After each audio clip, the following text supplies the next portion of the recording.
কি যে করি, কোনো কাজকর্ম কিছুই নেই। বসে থাকলে তো আর সংসার চলবে না। কিছু একটা না করতে পারলে তো না খেয়ে থাকা লাগবে। কি ব্যাপার? এখনো সংসেজে বসে আছো কেন? যাও যাও, দেখো কোনো কাজের সন্ধান পাও কিনা। না হলে চাল ডাল সবকিছুই শেষ।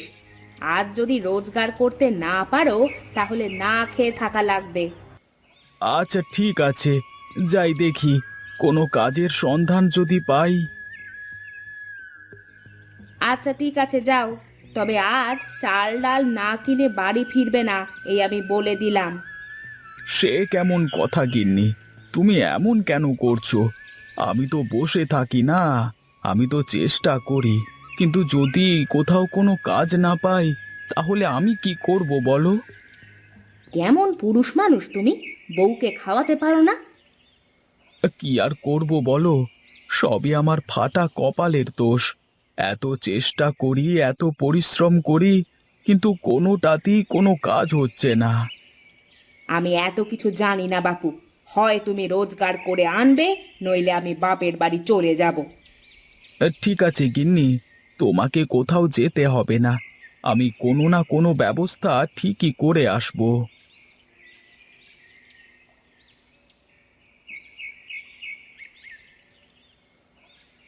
আরে এই গোপাল দাদা, এই চললে কোথায় গো?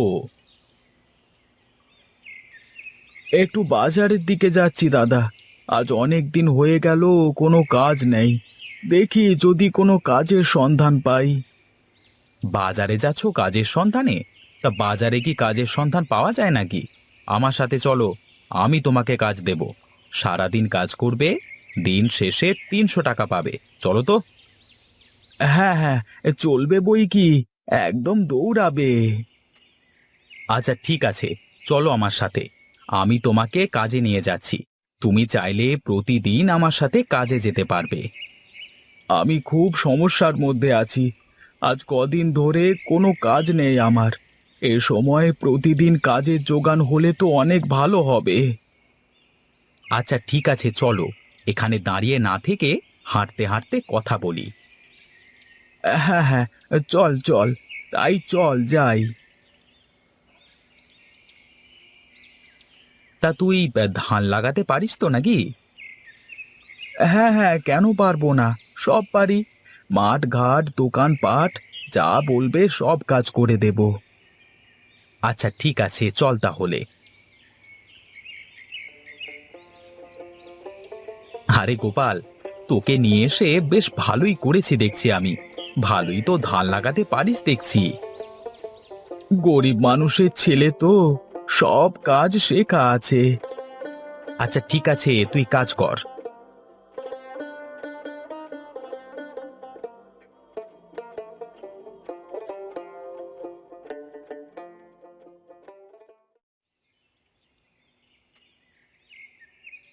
কি ব্যাপার নগেন, ধানের জমিতে গিয়েছিলিস নাকি তুই?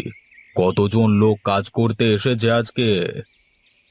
হ্যাঁ জি মালিক, এই সকাল থেকে ধানের ক্ষেতের দিকে যায়নি। কি অবস্থা তার তো কোনো খোঁজ খবর পাইনি। অনেক দিন হয়ে গেল ধান ক্ষেতের কাছে যাওয়া হয় না। চল তো গিয়ে দেখি কি অবস্থা। এখন যে আর কি হবে, দুপুর হয়ে গেল, মাঠে এখন কড়া রোদ। এর মধ্যে যাওয়ার কোনো দরকার নেই। একটু পরে তো এমনিতেই শ্রমিকদের হাজিরা দিতে হবে। আচ্ছা বেশ, তাই হবে। তাহলে একটা কাজ কর তুই, বাড়ি যাবার পথে একবার দেখে যাবি যে কতগুলো লোক কাজ করছে, কেমন? আচ্ছা বাবু, ঠিক আছে, আমি দেখে তারপর বাড়িতে যাবো ক্ষণ। আচ্ছা বেশ, তাহলে আয় এখন।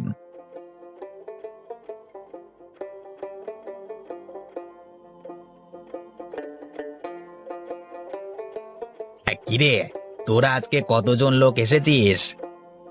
আগে আমরা আজকে 4 জন এসেছি বাবু। কিরে তুই কে? তোকে তো আগে কখনো এখানে দেখিনি। আজকে কি নতুন এসেছিস নাকি?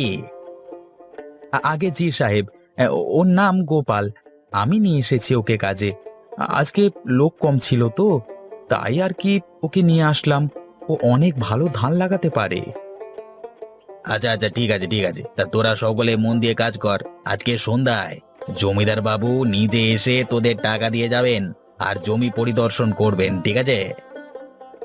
আচ্ছা ঠিক আছে, আমরা সন্ধ্যার আগে সব কাজ শেষ করে ফেলবো। আচ্ছা ঠিক আছে, তা তোরা কাজ কর, আমি এখন চলি, কেমন?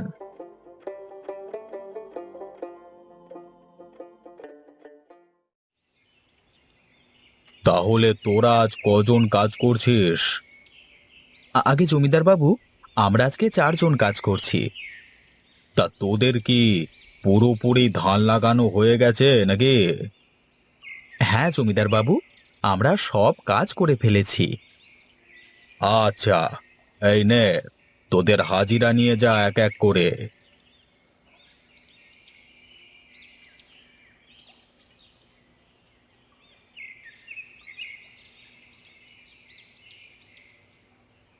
এই গোপাল, চল চল, আমরা বাড়িতে যাই, অনেক কাজ পড়ে আছে।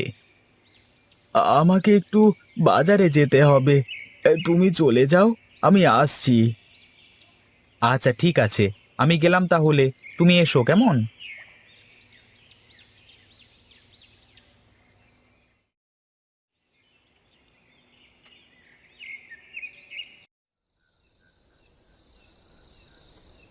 আরে এ কি, বাজারে তো দেখছি কেউ নেই।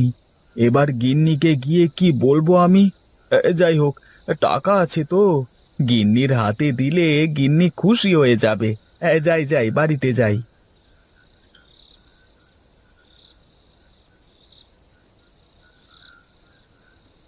গিন্নি, ও গিন্নি, কোথায় গো তুমি?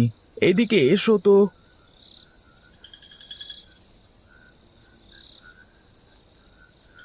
যাক বাবা, ভালোই হয়েছে, গিন্নি দেখছি ঘুমিয়েছে। এখন আর গিন্নিকে ডাকছি না, কাল সকালবেলায় বাজারে গিয়ে বাজার করে গিন্নির হাতে দেওয়া যাবে।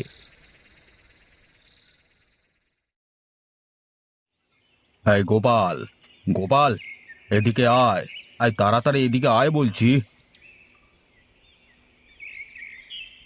আরে জমিদার বাবু আপনি?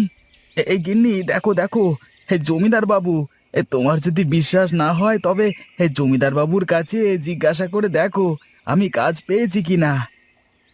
আচ্ছা হয়েছে হয়েছে, বুঝেছি তুমি কাজ পেয়ে গেছো।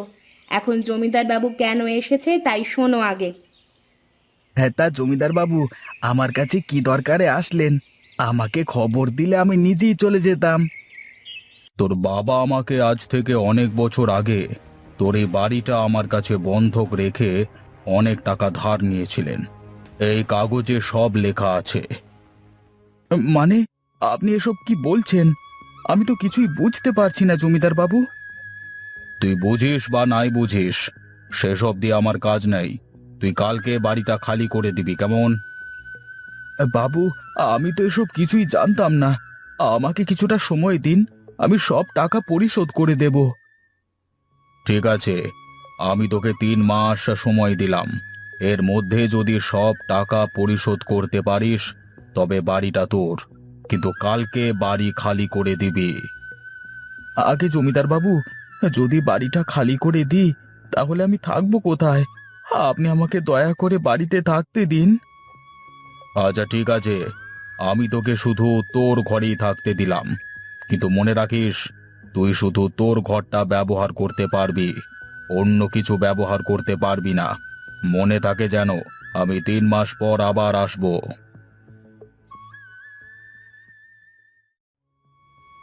তুমি থাকো, আমি চললাম আমার বাপের বাড়ি।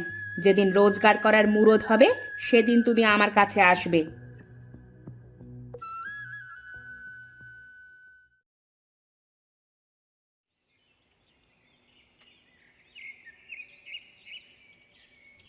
বাবা, আমাকে কিছু টাকা দিবে? আমার কিছু টাকার খুব দরকার। টাকা? কিন্তু আমার কাছে তো টাকা বলতে শুধু 300 টাকা আছে। আমার 300 টাকা হলেই হয়ে যাবে বাবা।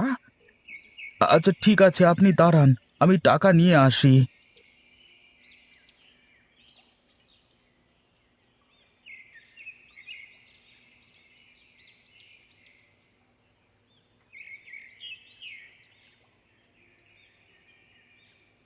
আমার কাছে তোকে দেওয়ার মতো এই আম গাছ ছাড়া আর কিছুই নেই রে বাবা। এই নে, এই গাছটা তোর ভাগ্য বদল করে দেবে। আরে, আমি এই আম চারা কোথায় লাগাবো? জমিদার বাবু বলেছেন টাকা শোধ না করা অবধি কোনো কিছু ব্যবহার করা যাবে না। এক কাজ করি, চালের উপরের মাটিতে গাছটা লাগিয়ে দিই।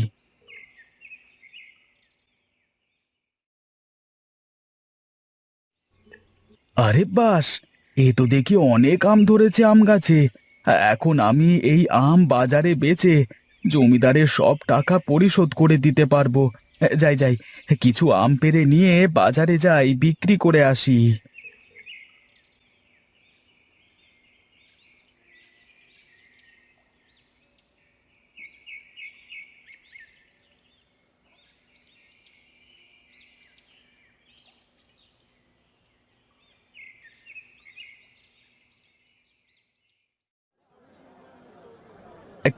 খেয়ে যান, মিষ্টি মিষ্টি আম খেয়ে যান। একবার খেলে বারবার খেতে মন চাইবে। মিষ্টি মিষ্টি আম খেয়ে যান। দাদা, আমাকে আম দাও তো, আমাকে 5 কেজি আম দাও। হুম, আমাকেও দাও। আমাকে আগে দাও। আমাকে 10 কেজি আম দাও। আহা, থাম থাম, আমি সবাইকে আম দেব, একটু থামো তোমরা।